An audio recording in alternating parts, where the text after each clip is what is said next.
Thanks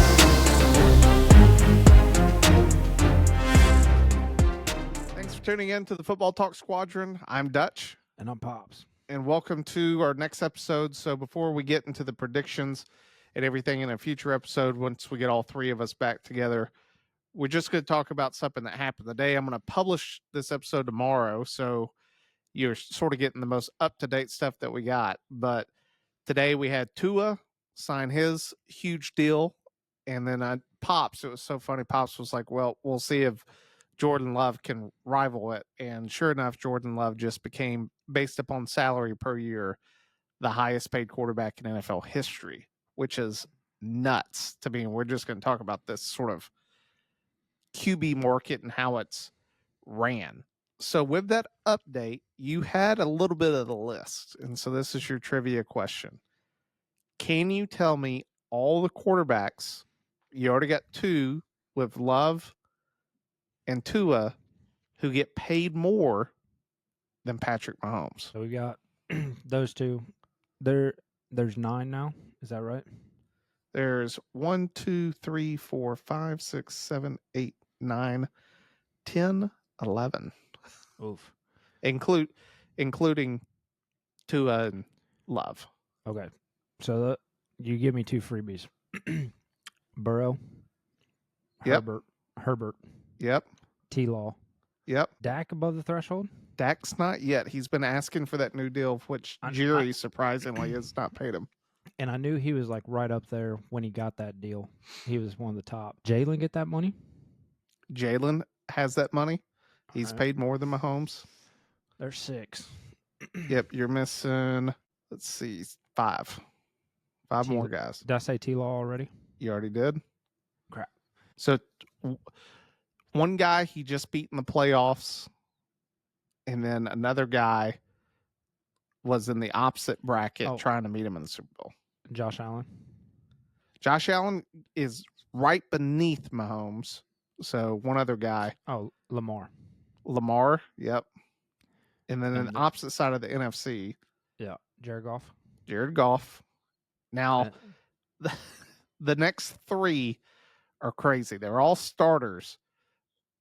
And I want you to think about, especially when you think about like getting a lot of money, it should be one of the guys, especially guaranteed. Mm-hmm. And then the one guy just signed a brand new deal this offseason, and one guy is surprising. This one is probably the more surprising one who's above Mahomes, just because his deal was probably signed 3 years ago, which makes him, in terms of average per year, paid more than Mahomes. So 2 are NFC, 1's AFC. Kirk, yep, is right above Mahomes. Actually, he's tied. They're both getting paid $45 million. Okay. But I'm just saying, him signing his new deal. Baker didn't get that big money, did he? Baker is actually, he's only getting paid $33 million a year. Mahomes is at 45. Yeah. But I knew he got a new deal. Or an extension at least. So who got the most money guaranteed in NFL history? Paid by an organization that can't find a quarterback. That also starts with a B for their team name. Can't find a franchise. Are you talking? Well, it's not the Bears because we don't have a No. You got me. Bill Cosby. Deshaun Watson. Yeah. That's who I was trying to give you that. Deshaun's at 40. And I was stuck in the NFC. Deshaun. Okay, so your NFC comes out of the NFC West. Quarterback that hasn't won a Super Bowl. Oh, Kyler Murray. Dude, that shocked me. What's nuts is, and the reason I bring up this list, we sort of had access to a little bit of the list earlier, is that now 11 quarterbacks ahead of Patrick Mahomes are paid more, or Cousins is tied. I get that. So I guess the list is technically 10 quarterbacks ahead of Mahomes, none of which have a Super Bowl ring. Yeah.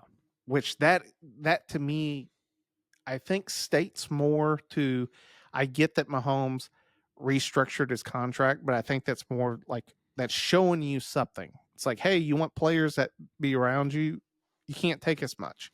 You can't take a $55 million deal a year and then expect to have playmakers around you. It's not going to happen. So How much is Aaron? That's what I'm curious. How much is Aaron making with the Jets? now Aaron changed his contract. Aaron right now is making 37.5 a year. Okay.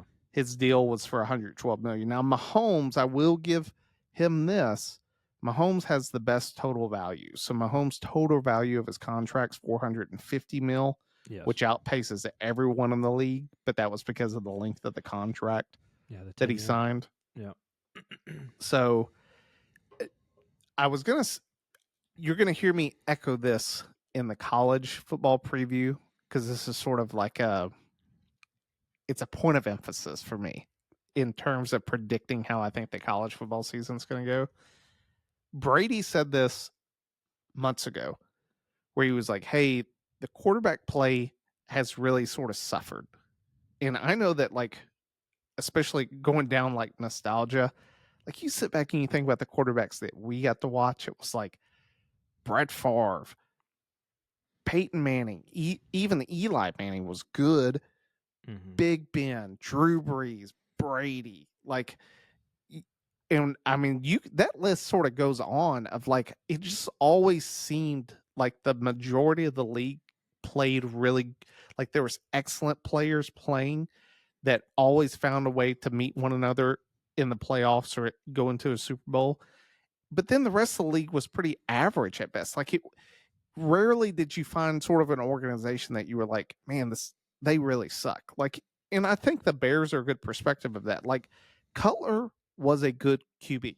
For Cutler sure. got him to the NFC Championship game. Like, Cutler was average, but he wasn't. He's not someone that I would say is like Kyle Orton. Like, when Orton took over, it was sort of like, hey, we need a new guy. Like, 100%. there's no mistaking that.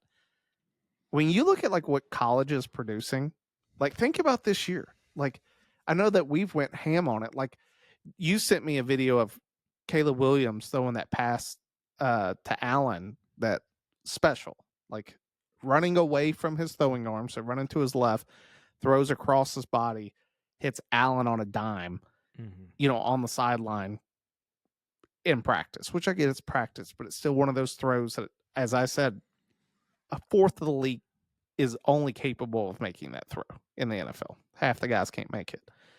But then you look at the rest of the quarterbacks, like Penix, he ain't going to play this year with the Falcons unless, old Kirk goes down.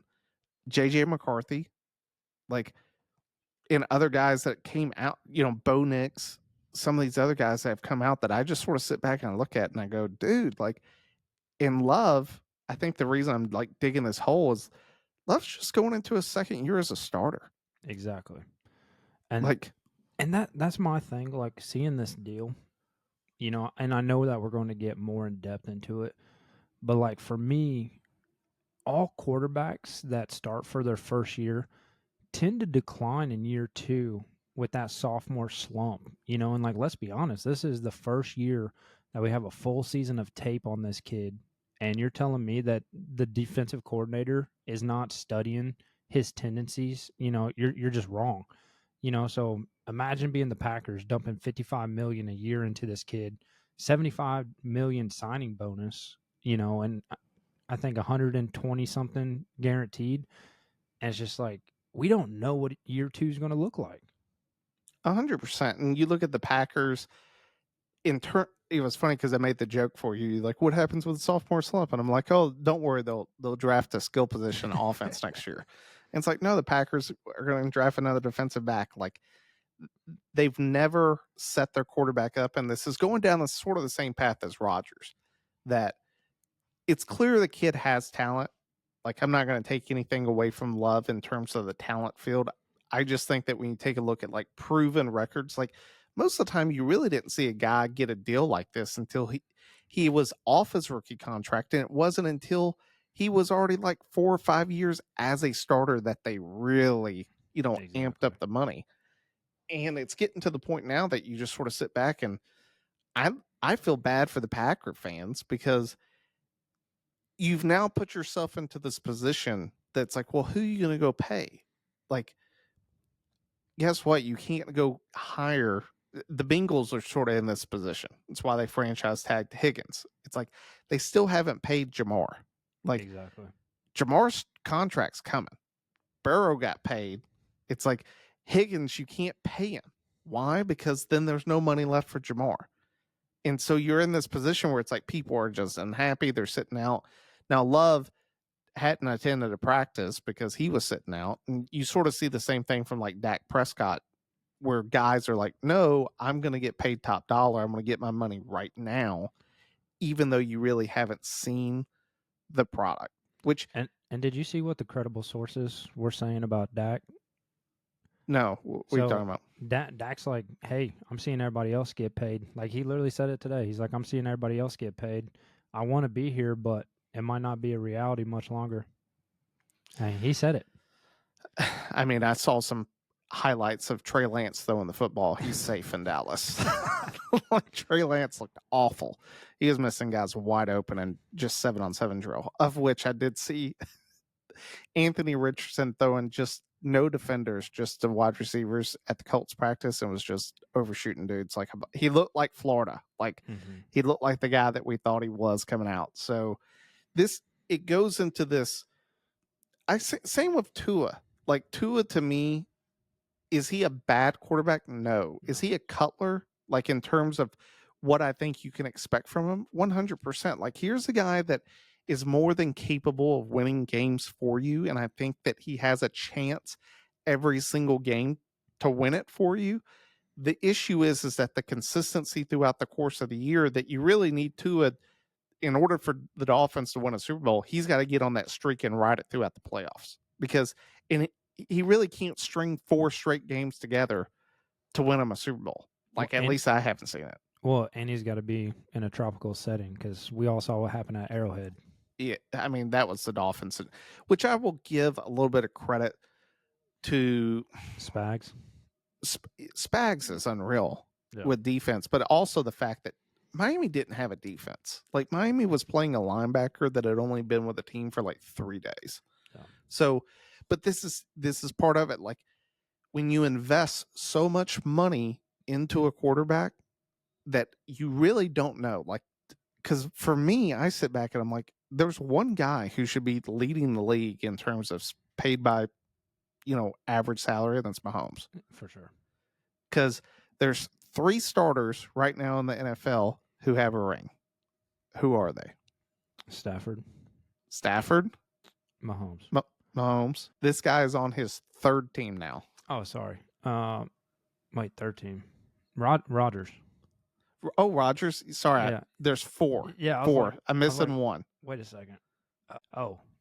Russ. Yeah, Russ. Sorry, I misquoted that. I was thinking, because I had the list I had saw still had Joe Flacco on the list, but I think he's still technically a free agent right now. I thought he was with the Colts. Is he with the Colts now? Yeah, he's the backup for the Colts. Okay. Well, we'll just clarify that. Active starters, only 4. I get not paying Russell Wilson. He hasn't looked great. Totally understand that. I mean, he's still getting $39 million. Well, 38 of it's from the Broncos. The Steelers are only paying him $1 million this year. Checks. Rodgers and Stafford, I feel like, fall into the same boat just because they're old. It's one of those things where those guys definitely are taking more of a sweetheart deal for their team, just because it's like, hey, I want to win a championship. I can't get paid top of the league because I have a ring and still hope to get another one. Mahomes, on the other hand, it's like, my man's been playing with scrubs. I mean, Tony can't catch. So fact. They've literally shown that, hey, as long as Andy Reid and Travis Kelce are in the building, you're probably going to win some games, if not win Super Bowls. So they've got 3. Then you look at these other teams, like it. And what's nuts is it's like, especially when you start looking at the top of the list. Burrow, like, what's their problem been? Offensive line and injury. Yeah, and injury. Trevor Lawrence, like the fact that Trevor Lawrence is the second, well, now he's the 3rd highest paid player in terms of quarterback, which I think is actually just 3rd highest overall player in the league, is nuts. Like, here's a guy that blew a 3-game division last year. Yeah, and I feel like we could honestly, and not to forget to mention, what was the score did they win that game from way far behind, or did they get up big and still lose the game in the divisional round? Wasn't it against the Chiefs? That was no. You Or was talking that the about that was Chargers? the Chargers? But they Chargers. can't. Yeah, the Chargers screwed it. Yeah, Yeah. and Uh, Jaguars won And then the next week they went and faced the Chiefs and and got lost. beat. Yeah, But everyone was like, "Oh, next, this was a young team. They go out. They had, Calvin Ridley's coming back that's from right. suspension. They get all these guys, all these pieces, and all they had to do in the last 3 weeks was just win a game. And I still go back to that fourth down, like just completely overthrows it, no chance for the receiver to catch it to try to keep the game alive. No, He's highest paid. Like that to me, it's one of these ones that I sit back and I look at Jacksonville and I'm like, where's Jacksonville supposed to go now? Like the only option that I see happen for Jacksonville, they're gonna fire Doug Peterson at the end of the year when they don't win it. Like I don't disagree. because what are you going to do? Tell him it's the same with Daniel Jones. Like at least Daniel Jones is, even though he signed that $160 million deal, it's only for $40 million a year, so it's less than Mahomes. But you sit back and look at that, like Daniel. This is a huge non-point. I'm glad we brought this up, dude. Have you seen the Hard Knocks, like with the whole Saquon drama? Yes. Yeah. The one thing that no one talks about is they wouldn't have had a problem paying Saquon if they hadn't have paid Daniel Jones. Yeah. Like, there's your money problem. Like, it's sort of like coming at the end of the month when bills are due. If you're sitting back and you're like, well, I don't have enough money to pay for this stuff, you go, well, what did we spend money on this month that makes it so I can't pay my water bill? Oh, we went out and paid $15,000 for a jacuzzi that doesn't work half the time, and its name's Daniel Jones. Like, that's where you got it. Like, dude, I saw Daniel Jones. I saw this thing. It was a tweet. It was like Daniel Jones in mid-season form. Yeah, just it was just a flat. just a flat rat to the back, overthrew him. Like, ugh. Yeah, dude. I wanted to send it to you guys, but it was in a cluster of them. And yeah, dude, I saw that and I was just like, he's in mid-season form. That was perfect. Oh, I died.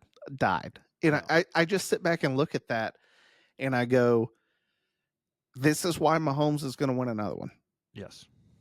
Now, is it going to be 3 straight? I don't know, just because you can never really predict injuries in a season. Like I'm not just saying Mahomes specifically. I'm just saying in a team. Like you get into a Dolphins situation where both your starting defensive ends tap out. You don't have a starting linebacker and you're on your like third corner as your number one starter. Sorry. Like it's a miracle Miami made it to the playoffs to begin with. So, but you're just feeding in, just like what you pointed out. Like, look at Mahomes this year. You've got Xavier Worthy and Hollywood Brown now. Like, in my opinion, that's a lot better than Tony and MVS. I know Hollywood has seen better days, but I also sit back and I go, let's be honest. Lamar Jackson does not have Patrick Mahomes' arm, and neither does Kyler Murray. Yeah, and that was the thing. Like, you look at his rookie season when he was a fantasy like steal, because nobody's like, he's a rookie. Like, yeah, he played at Oklahoma, but he's not going to be worth much. And then like he took off, because they finally realized he was a deep threat. Problem is, like you said, Lamar just couldn't get the ball to him. And then he started becoming the every down guy, and he just doesn't have the size to be that dude. And so he kind of dropped off, and then there's like, sweet, see ya, and goes out to Arizona, and that's just a disaster in itself of a franchise. And Marvin Harrison Jr. is going to, I feel like he's going to struggle out there, just because they don't have anything out there. Kyler, he's shown glimpses of hope, kind of like the same basket, maybe a step below Tua. Like, he's had glimpses of hope, but you're not going to win it all with him as the quarterback. The thing that I will always sit back and try to, especially because there's two sets of fans. One's fantasy and one's just like, hey, I hope my team wins the Super Bowl this year. Yep. I think Marvin will have an okay, if not above average year fantasy wise, which will sort of fool people because they'll be like, but he's putting up these good numbers. Mm-hmm. And it's sort of like Austin Eckler a few years ago with the Chargers. It's like, unreal. oh, he's a great running back. Do you not understand? Look at his fantasy. He's the number one fantasy running back. And it's like, there's a reason he's with the Commanders now. It's because, like, my man was getting overpaid as it was. He wasn't this game-changing running back. It was just that he was in an offense that really catered to getting him the ball all the time, and it looked good in fantasy. It just didn't equate to wins. So I see the same thing. I feel bad for both Tua and Love because both of them now have huge expectations. Huge. In the Jets defense will be good. We'll see how the offense is. There's a ton of rumors still circulating that they're going to pull Devontae Adams. We'll see. I think Aaron Rodgers will be, as long as Aaron doesn't look like Joe Biden running around in the back, just lost, then he'll be fine in terms of just health. Mm-hmm. That's his biggest thing.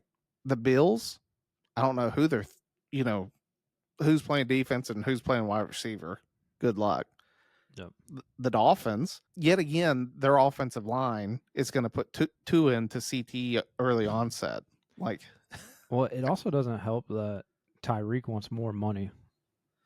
Well, Tyreek has 8 kids to pay for now. Yo, did you see that AI video of Mike McDaniels?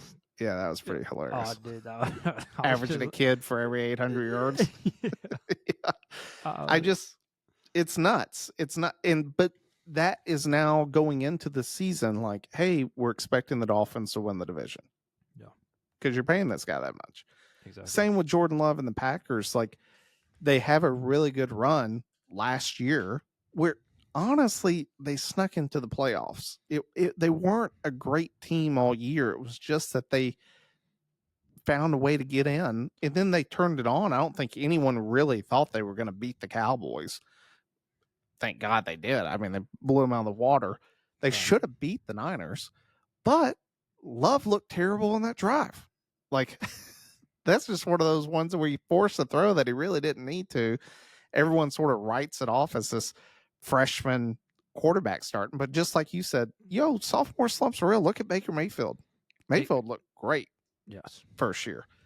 But that point of emphasis of what you made about a defensive coordinator having a whole year of film, like, no one knew what Love had. Like, yes, did he start against the Kansas City game? He looked awful when Rodgers went down that game. They looked terrible. And a lot of people were like, I don't think Love's the guy. This is just the first year they have a bunch of different stuff. Now, yes, they went out, they got Josh Jacobs, they got rid of Aaron Jones.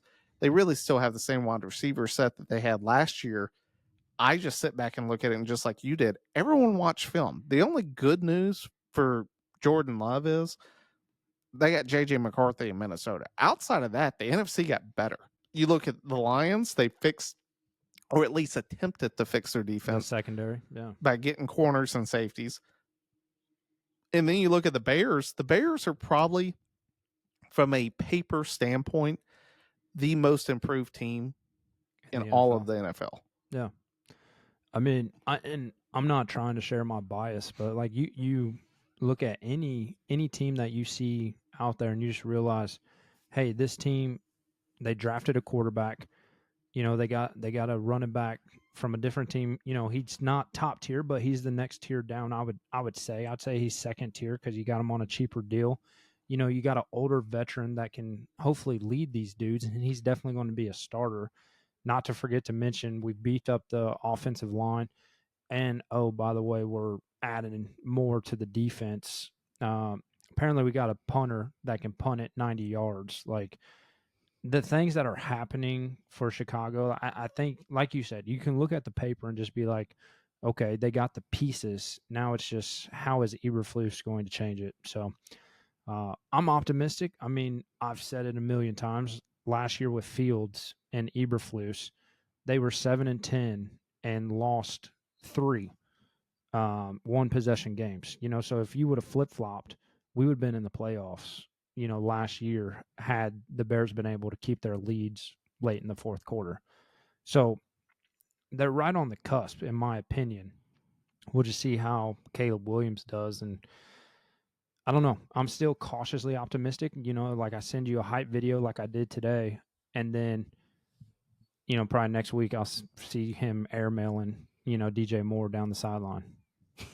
Well, I mean, we're gonna get to see him next Thursday night. Fact. This is the last Last week week without football till till February. February. Let's Oh, go. sign me up. Which I gotta tell people, your love of the Bears. I could not help when I saw that. I was like, oh, I gotta send that Michael Scott. I am ready to get hurt again to you. it it will be interesting this season, especially with these guys that I'm sitting back just looking at the top of this list. Like I saw Burrow overshoot a guy, overshoot T. Higgins running down the sideline on Twitter, which I get that it's early in the season. This is where guys are not their sharpest. The issue for me is it wasn't really the overshoot. It was the fact that like 3 of the defensive linemen were pretty much standing there when he threw the ball. Like they were on him. That offensive line looks like a problem. Or how about his blonde hair?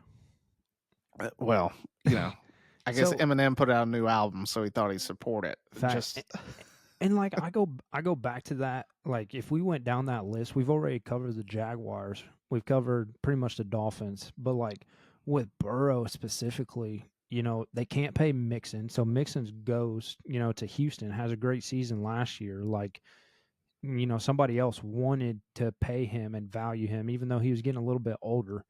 They had a struggling defense. Like the line's always been a problem ever since he's been there. Like I think he's the most sacked quarterback.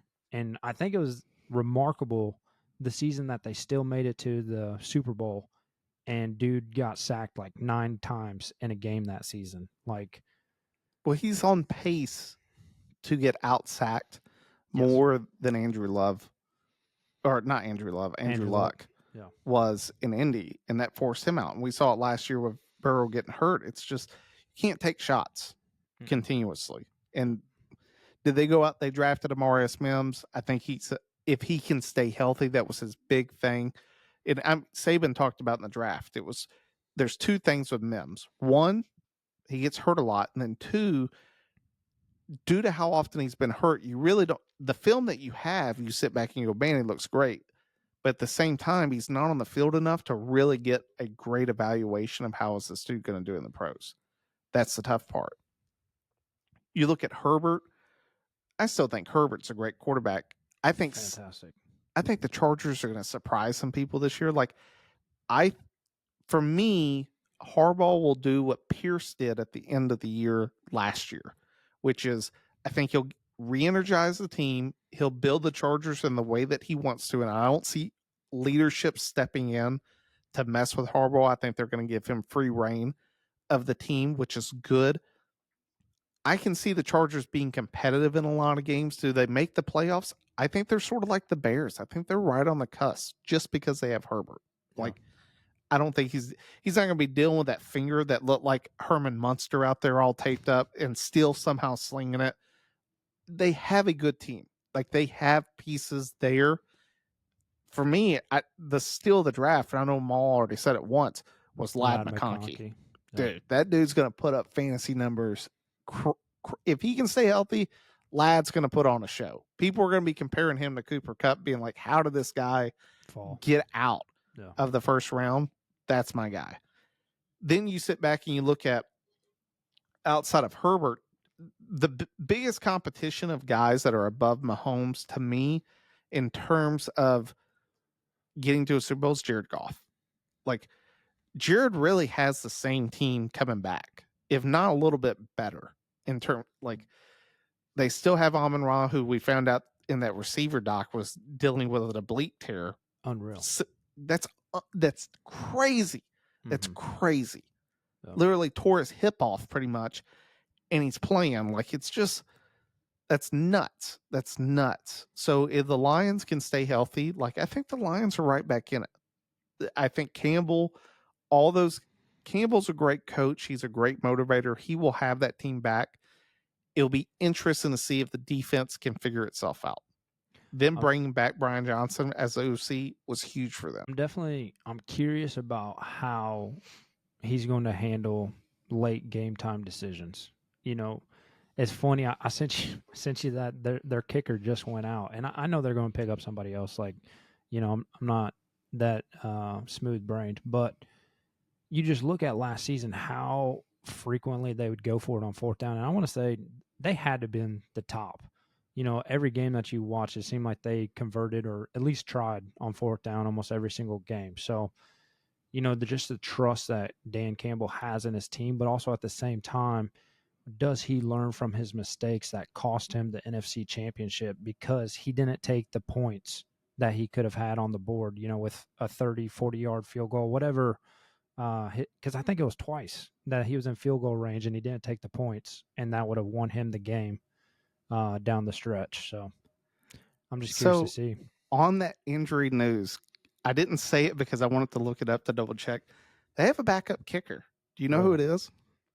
Is it the dude from the UFL? Yes, Yeah. that kicked that like 64-yard field goal. So Mhm. I sit back and I look at it and I go, the door's open for this guy to come in and shine. I agree with you with Campbell in terms of just, I think it will get more conservative. I think you'll still see him go for it on fourth down and stuff. But I think in a game where he sits back and goes, This matters. I could really use the points. Mhm. Like, I need to separate this lead just a little bit more. That the loss to the Niners will echo in the back of his brain, and we'll see what happens. Like, unless it's fourth and like half a yard, and they're like, "Yo, we're gonna that type of grit football." I can definitely see him going for, but like fourth and 4, like they're gonna kick the field goal. Mhm. That's just my gut of what's going to happen this year with them. The rest of the top, you just sort of sit back, like, let's get real.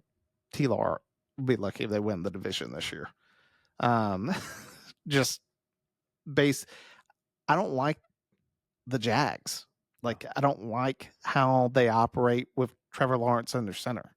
They should be way better. Well, and that's the thing. I've said it before on previous episodes. Like, T Law got all the love because of his freshman season at Clemson. They won the Natty. They had a fantastic defense. Venables last year before he goes to Oklahoma. Like, they had a squad, and it was mostly the defense. Like, yes, also ETN was also in the backfield, and ETN was like, this dude's going to be a first ballot Hall of Famer, and you've seen it in the pros. Like, he's not doing that much. Like, he did all right, but he had the rookie season injury. But like for T Law, it's like if you go back and look at his play. Yes, he has the arm strength. He looks like a good quarterback build, tall, lengthy, can throw the ball. But he just was not good down the stretch. I mean, you look when they played Burrow, in the CFP. His defense, like Burrow was getting clapped by was it Karloftis? I can't remember. It was one of those dudes with a K name, I think.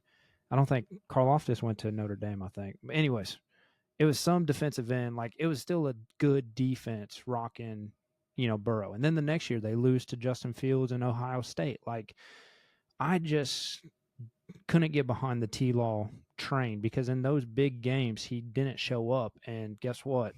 That's your level of competition that you're playing in the pros, not the ACC, that's struggling to, even find its own conference anymore because everybody wants to leave. Me and Maul were talking about this the day at the house to add more of why T-Law, I think, gets all this hype. Do you know that he is the number one highest rated quarterback to ever come out of high school? I did know that. Yeah.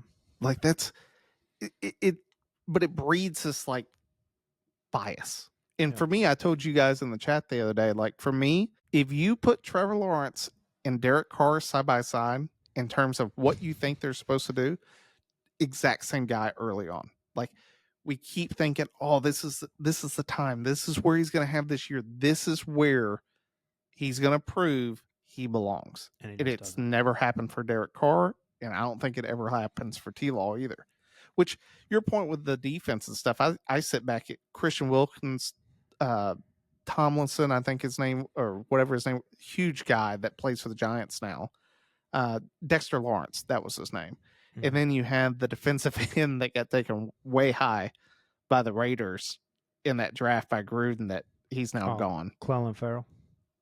Yes, like, and then the other guy that they had that just completely disappeared was they had a 5-star wide receiver, Justin Ross, that torched Bama that game.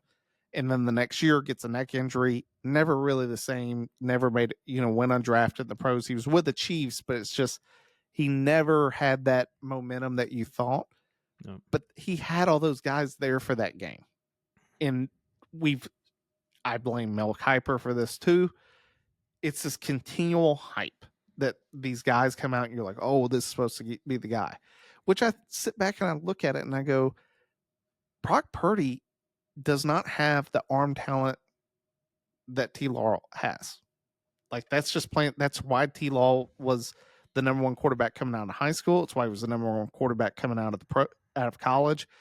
It's because of these like testables. You sit back and you go, dude, this guy outpaces him. I mean, Nick Saban even told Purdy, he's like, you don't have a great arm. Like, which I get. Like, the good thing for Purdy is he makes really good decisions. Like, he finds a way to let the playmakers play. It also helps he has Kyle Shanahan, and it does help that, like, I get to turn around and hand the ball off to Christian McCaffrey. And when I'm not, I'm throwing it to either Debo or Kittle or Juszczyk or Brandon Ayuk, maybe. We'll see what happens this year. It also helps last year that, he overthrew Ayuk and it bounced off the Lions dude's helmet and Ayuk was able to catch it. Yeah. You sit back and you look at those things because that's the next quarterback that's going to get paid. Yeah, fact. And like, I was going to bring that up. Like, I was listening to McAfee on my run yesterday and bragging. But they were talking about the issues that they're having with the 49ers right now of Trent Williams is sitting out. And it's just like, this dude is like undisputed best tackle in the league right now and has been, since he showed up. And sorry, dog, Brendan Ayuk, you're not getting your money because we got to pay Trent because he protects, Purdy's blind side. And so, it's going to be interesting to see what happens there. Because, like, you saw the video circulating around, like, Ayuk's still at practice. He's talking with Lynch the other day, and it looked friendly, I think, John Lynch is just a player's GM. Like, he was a player, Hall of Famer. He's just somebody that you want to play for. But it's interesting to see because, to back up this whole entire discussion of the money and everything like that, these stars, and I know they've been doing it for a long time, but the amount of money that these guys are requesting now is not comparable to, back in the day when guys were holding out requesting trades and everything until they got, extra couple million.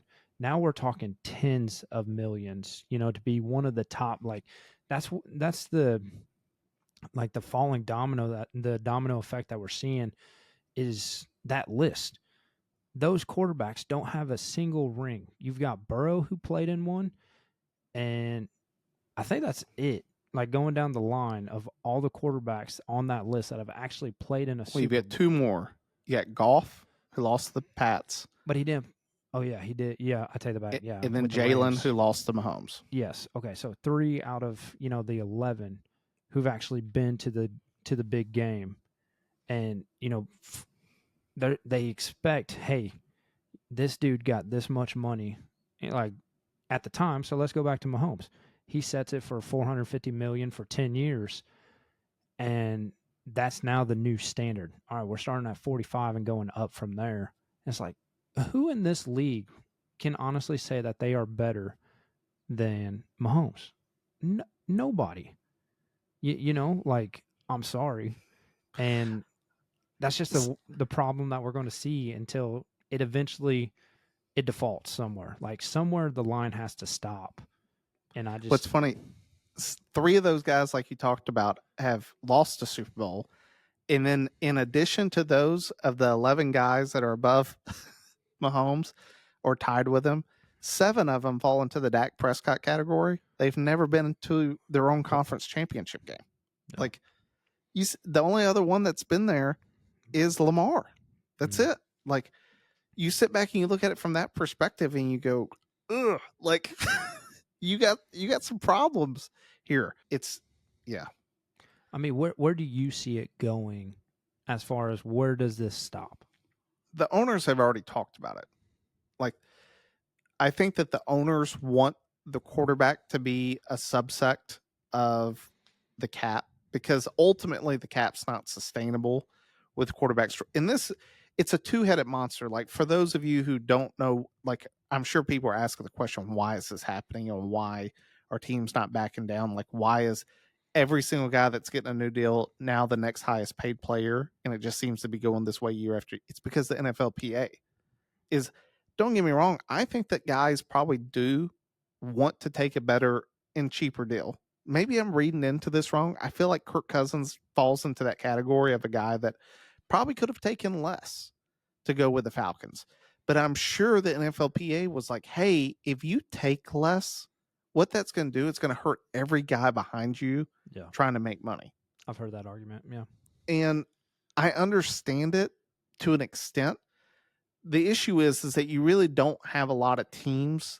There's not like the Oakland A's of the NFL, of a team that just like, we just don't even have a cap because we don't ever spend it. We just keep all our money. Like the NFL would fire that owner. Like the NFL wants it competitive. That's why baseball struggles, is because you have teams that just, we're just not going to spend money and we'll see what happens, you know? Yeah. The NFL's not that way. The NFL's like, no, if you're going to get a team, you're going to spend money. Now, you can do it smart, like the Chiefs, or you can do it poor, like the Panthers. No. You know, you're going to be asking your wife during the draft, you know, who do you think we should take? Oh, well, you know, that dude, I don't even know if we talked about this episode of when she was commenting. It had nothing to do with the fact that it was a girl or anything like that. It's more just the fact that it's like, this is the owner's wife. This is not someone that you've paid to be on staff to evaluate players. Like that blows my mind because apparently last year or before last year's draft, who did the Panthers want? They wanted Stroud. They wanted Stroud, and it was Tepper that was like, no, we're taking Bryce Young. So you would think after a strike he would be like, hey, you know, maybe I should listen. Nope, sorry, and you were going to say something. Well, and since then the Giants also with Hard Knocks, they had, I don't know if it's GM kids or something like that, but they were talking about the GM's kids being in there on draft day too. It's just like, don't get me wrong, I love the family aspect, you know, big family guy, but it's like in those moments, you know, those high stress environments, like bring the kids in afterwards, like, you know, when the clock is running for other teams and we don't have a draft for another hour, you know, like not in the moments, you know, of picking somebody with high stakes. Like you can't do that because again, same argument that you brought up, which is like no distractions, you know, and let's have the people that we pay to do all this work. Let's get something straight. Set it straight. If you are going into draft day and you don't know who exactly is at the top of your list, regardless of who anyone in front of you takes, that's why you're the Giants. That's why you're the Browns. That's why you're the Falcons. Like I sit back and look at the Falcons are a prime example of this.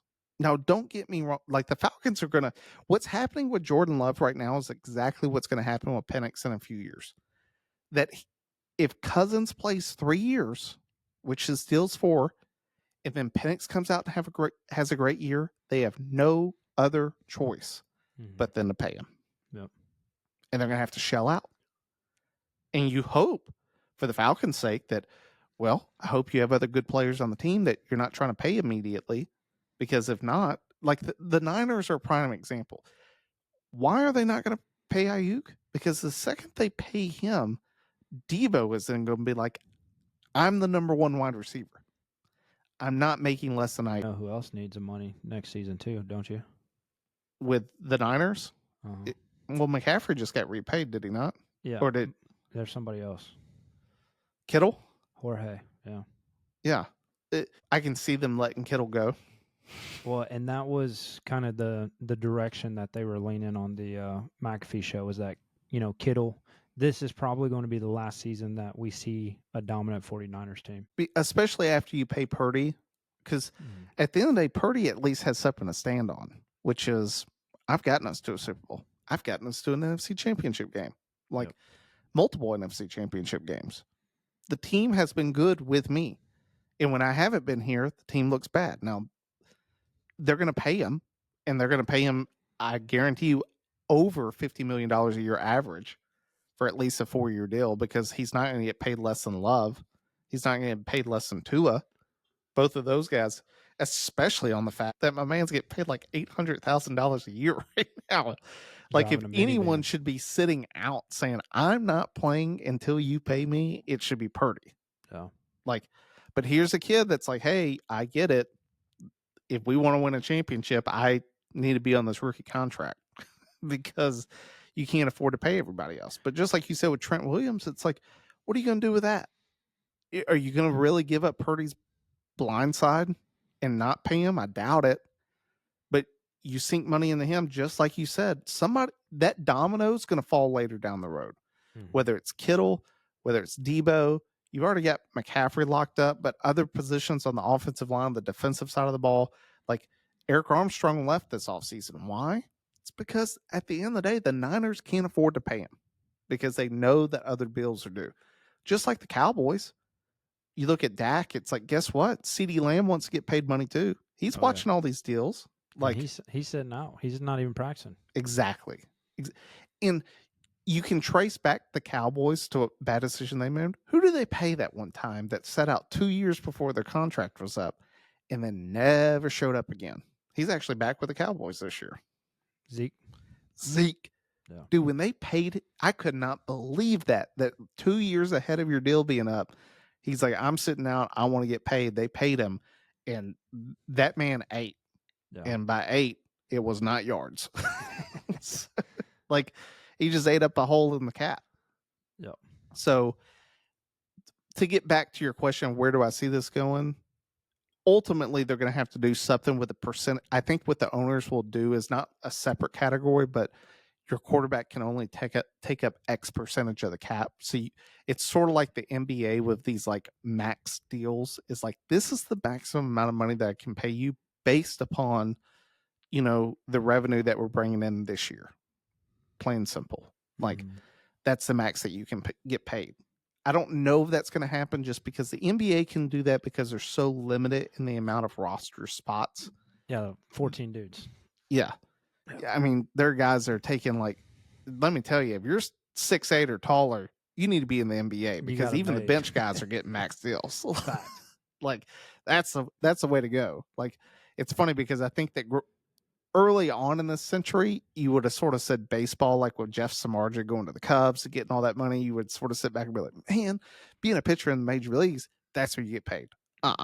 If you're tall, if you can just hit a bucket a game, because that's all most of these guys average from the bench, is if you can just get 2 to 4 points a game, dude, you're getting paid millions.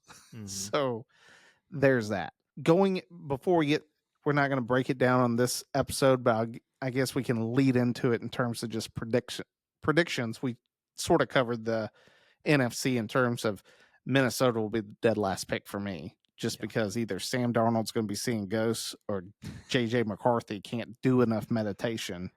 I got into an argument with that today. This kid, he's like, I'm going to unsubscribe from your podcast. I said, do it. And, I told him that JJ McCarthy was trash. And then I literally said, hey, this was all he did last season. And, like, I just kept stepping to the side, handing off to Blake Corum. And I was like, tell me, like, where was a game won by J.J. McCarthy's arm? Where was it? And you could say maybe the last little bit of that Alabama game, like he threw a dime to Rome Wilson. But it's just like, I don't believe McCarthy is a NFL quarterback. And it's just like Tom said, like, the quarterback play out of college nowadays is absolute hot garbage. And it's just not, it doesn't translate to the NFL. Like, the complexity of the NFL offenses compared to the skill sets that these quarterbacks are coming out of college with, some make it, yeah, but also you got guys who are in college for 6 years, with the COVID year, and they're going to be bad. Like, they're talking about Bo Nix being the rookie of the year this year, and it's just like, I just don't see it. Like, yeah, he'll probably start because Zach Wilson sucks, but dude, they also don't have anybody else. Yeah. Exactly. Zach, when you have to mention that you're competing against Zach Wilson for a quarterback job, it's like, if you don't win this in the rookie camp, then we got some major problems. Like, I can guarantee one thing. It's that Zach Wilson did not improve this offseason. It's like plain and simple. And for me with JJ and even Bo Nix, same guy. The Trevor Lawrence thing is one of the truest things from this. Look at Michigan. All these guys come back. Why? They want to win a national championship. Great on them. Like, happy for Michigan. Like, that to me is college football, is where guys sit back and they go, hey, I'm not going to go pro because I want to come back and I want to be a part of a team that lasts forever in lore because we win a national championship. And they did it. That's what happened at Clemson with Trevor Lawrence. All those guys from defense chose to not get drafted in the first round because Dexter Lawrence and Christian Wilkins were going to get taken in the first round. Plain and simple. They chose to come back, got them a national championship. You sit back, you look at Oregon with Bo Nix. It's like they put all the pieces around Bo Nix. Oregon was, remember the year before when Oregon got absolutely curb stomped by Georgia in the opening game of the Chick-fil-A game, and everyone was like, I guess we ain't going to talk about Oregon anymore. Like, they were terrible. Absolutely. And that was Bo Nix. Mm-hmm. Like, you just sort of sit back and look at that and you go, guys, like, my man played more than almost any quarterback in college football history. Like, I get why he looked better than most because he had more time. Like, but now you're going into at least McCarthy. Now, it will be his like hammer, like the deathbed to his nail or whatever. I know I just messed up that phrase. The nail to his coffin. Yeah, nail to his coffin. He has JJ, he has Addison, and he has Hawk, and he has Aaron Jones now. Like, he has an offense. There is no reason why JJ shouldn't be good. And the other problem is that Cousins was having a great season last year. Yeah, like they got the line. They have the pieces. So if Cousins can't beat out Sam Darnold, or if he does, and then he comes in and he's looking like hot garbage, I mean, I saw something that he threw like 7 picks in practice. Yeah. Like, I just sort of sit back and I go, I know one thing. Minnesota's defense was trash last year. They didn't go draft heavy in the defense this year outside defensive end. Like, that to me is a recipe for disaster. And it's one of these ones where another prime example of this is AJ McCarron. Like, AJ won multiple national championships with Alabama. Did he look good in the college ranks? Absolutely. Was he a part of a system? Like, why is JJ playing in the US or the UFL and not the pros? Now, part of that is he wants his kids to watch him compete. He doesn't want to be a backup. All for that. Yeah. But at the same time, when he came in for the Bengals in the playoffs, like, it was a clear downgrade in quarterback. I'm not trying to hate on the guy. It's just he wasn't as talented with the intangibles. You look at JJ and Bo Nix. At no point am I putting them in the same boat of Mahomes in terms of arm strength or Josh Allen. Josh Allen can throw a football a mile. Even Lamar Jackson can run. Like, he didn't show it that great in the AFC Championship game, but at least he can. He just chose not to. You know, I just sit back and I look at it and you go, this is where teams dig themselves in the holes. And they dig themselves in the holes through 2 things, either drafting a quarterback way higher than they should or paying the guy they didn't need to pay. Like, and all these teams did it. It's why the top 11 guys on the list don't have a ring to their name. Now, 3 of them, I'll give them their moment. Burrow was one Aaron Donald missed tackle away from hitting, Jamar Chase running down the sideline. No. Jalen was one really bad holding call from at least having an opportunity to drive the ball down and either win the game or not. And Jared Goff just ran against Bill Belichick and Tom Brady for the last run. Like, sorry. That was the most, one of only, I think, 3 teams in NFL history to not score a touchdown in a game. Now, what's nuts is the Chiefs were the other ones. Dude, them in Miami. Miami only scored 3 points, and then the Chiefs only scored 9, 3 field goals. And that to me is like a hidden gem that we'll talk about in like 50 years of, regardless of how high Mahomes' ceiling goes, it will be that against Tom Brady, he didn't throw a touchdown pass in the Super Bowl. And that was the first one, right? Or was that No, they had. no? They won they won the first one against the 49ers, Yep, and then this was for the second one. But you just look at that defense that the Buccaneers had that season, dude. crazy Unreal. good. Yeah, like when they brought up the stats of, I think it was, I don't think it was in the quarterback series. It might have been, but like when they were talking about how much Mahomes had to run sideline to sideline throughout that game, on X amount of plays, like dude ran full length fields like almost 20 times, like just ridiculous running from the defense. Well, it's because they got pressure up the middle. They Mm-hmm. forced him to run and not be able to. It was like, you're not going to beat us running up the middle. Like he's done to so many teams. It just sort of drives you crazy. Not from this like anti-Chiefs perspective, but it's more like, guys, like we know that the guy can run. At least make him beat the defensive end to the outside and get up the field, rather than just taking off 20 yards up the middle of the field with not a player around him for 10 yards. Like, Mm-hmm. it's madness. The Bucks also, people don't even really think about it. So Gronk caught two. Who was the other wide receiver that caught a touchdown pass in that game? Oh, CT boy, My man, AB. AB. Like AB was already on the, he was on the up and outs. I think that Vontez Burfict had already like reshaped that dude's brain. And then the next season he did that infamous Jets waving to everybody, which But I saw a video of him as a rookie, and like the caption said, "Bro was already cooked," and like he was just talking about playing with Big Ben, and yeah, it was not a good interview. it had to be better than that UCLA's head coach. Oh gosh, dude, that was tough. Dude, oh my gosh. For those of you who don't know what I'm talking about, he was like, look at this UCLA logo with the Big Ten. It's great. he Felt was like like, Trump was up there talking. oh my gosh, yeah. He was just like, well, we're a school in LA, and With USC. yeah, with USC, and y'all got any questions? Yo, you were like, who did y'all pick as the head coach? I hope this dude could talk during the season, because my man just lost everybody in this room. Like, dude, that was so painful. So Well, it's great. It's like they didn't even tell him that he had opening remarks. Maybe he just thought he was going up there for questions. Yeah, for sure.